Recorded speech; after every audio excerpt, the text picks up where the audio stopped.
Why don't you love me? Baby, baby, why don't you love me? Woo!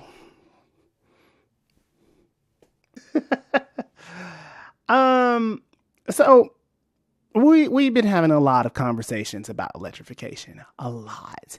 Between Tesla, between Rivian, between Lucid, there are so many different electric companies out there. Now, there may be one that you probably have heard of, you may not have heard of, and that would be BYD. BYD is a very interesting case of what happens when politics intertwines into automotive economics. And I'm going to go ahead and say this much, is that I understand why BYD is not particularly allowed here, but I also want to use a counter argument and argue why it's not allowed here. Let me explain. What's up, guys? My name is Chris, and welcome to The Breakdown, where we talk about everything cars, news, and reviews. If you're new to the channel, welcome. If you're not, welcome back. So I have been watching BYD, which is Build Your Dreams, and they are a huge conglomerate over in China. They are the one company that I have seen do electrification really, really, really efficient. And I think that is the word here. Efficiency. And between the infrastructure of China, between the levels of offerings that BYD has, I think I understand the problem for the United States, as well as why it benefits China and worldwide so much better. And at the end of the day, when car companies do not prioritize affordability over profits, that is how you get the conundrum that you have today. And in this video, I wanted to talk about that. So with that being said, stick around and stay tuned, because you are now watching The Breakdown. Boom.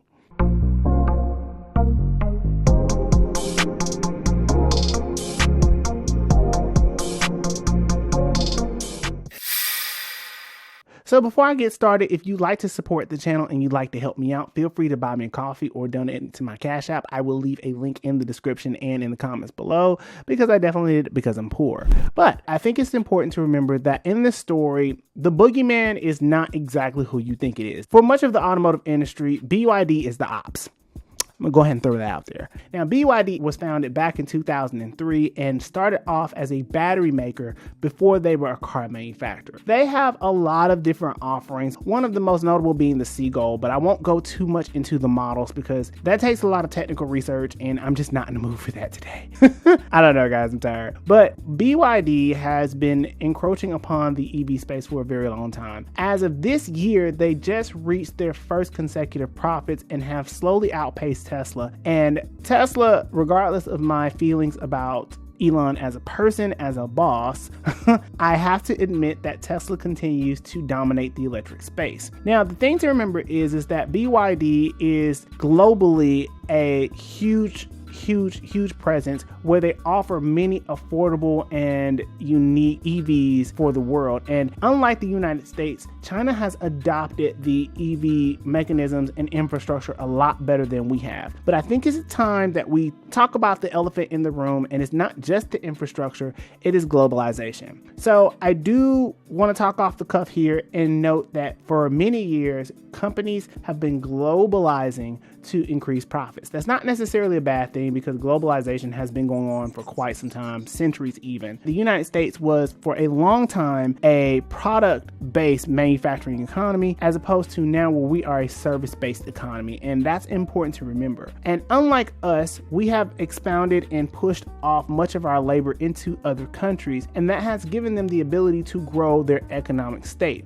Unlike us, China has a huge infrastructure in regards to raw materials, as well as the ability to input more and more electric charging stations and to be able to adopt and overhaul, because much of their companies have also shifted over. We do a part in that by servicing over our American companies to have them work over there, and a lot of the luxury companies that will work over here are now in China, and even so much so that some of them are being imported back from China to the United States. BYD has done done an amazing job in terms of pricing and affordability. I've talked about this in quite a few videos because I think it's important to remember the distinctions. With inflation, much of the pricing for cars has remained somewhat stable. If you do the inflation calculator and you look at what they would account for in today's money, a lot of them actually were more expensive back then versus today. And from 2003 to 2024, that's roughly about 21 years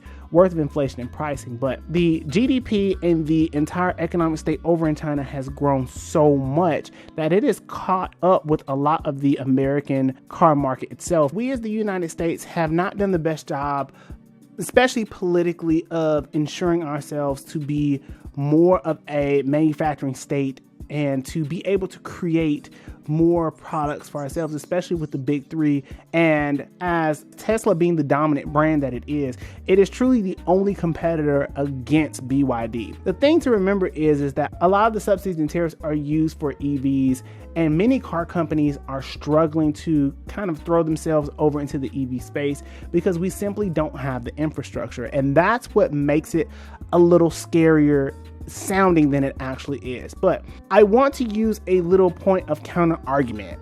Bear with me.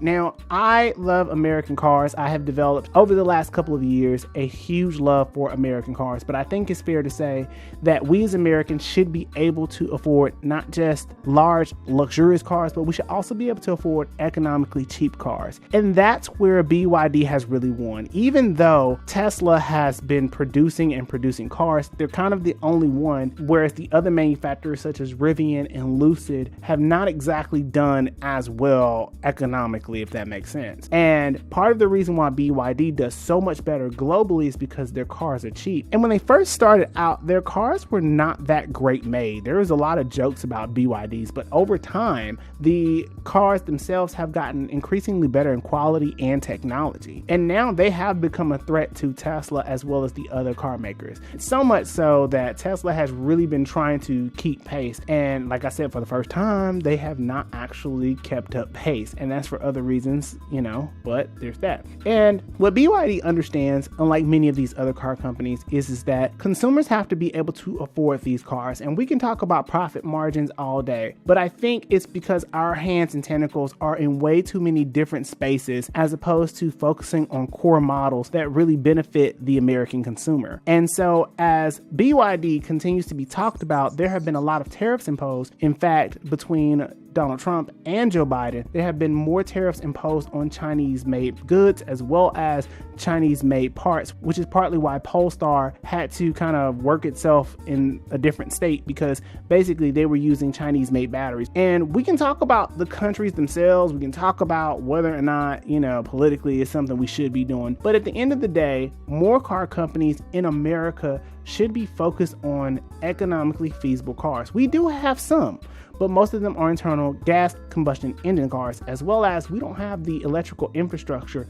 to completely overhaul, which is also dominated by the Tesla network. So I'm going to throw this out here that even though China has made BYD a global force to be reckoned with, I think it's something to be said about the American introspection in which was being done to create more manufacturing to be able to support the EV infrastructure. In addition to just EVs, unlike Tesla, they also have hybrid electric vehicles, which makes a huge difference. And Toyota has been really trying to push the hybrid vehicles upon us, as well as Honda. So many other car companies have been doing that, but I think it's fair to say that BYD has really understood the balance between affordability and volume. And the cost of EVs and manufacturing, as opposed to what's been happening, is arguably more pollutant and is arguably not the best thing to happen. I'm not gonna hold you. But I do think that there is a lesson to be learned from BYD in that more car companies need to focus efforts on making cheap, economical cars that don't give cheap and economical. I know there was some cars that were internal combustion, but it's very evident these legacy car companies are having a very difficult time trying to transfer over.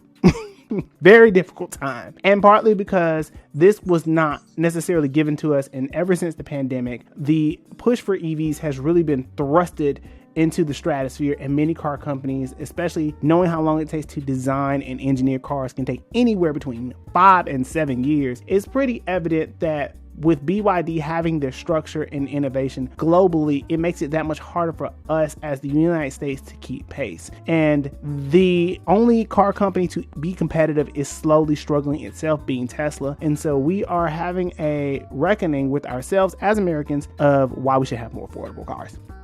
Just that simple. But you guys let me know if you believe that BYD is the boogeyman that is being said in the automotive industry, or is it just a fact that we have failed ourselves as Americans to be able to keep up with the times and unfortunately have been left in the dust. With that being said, until the next video, I will see you guys later.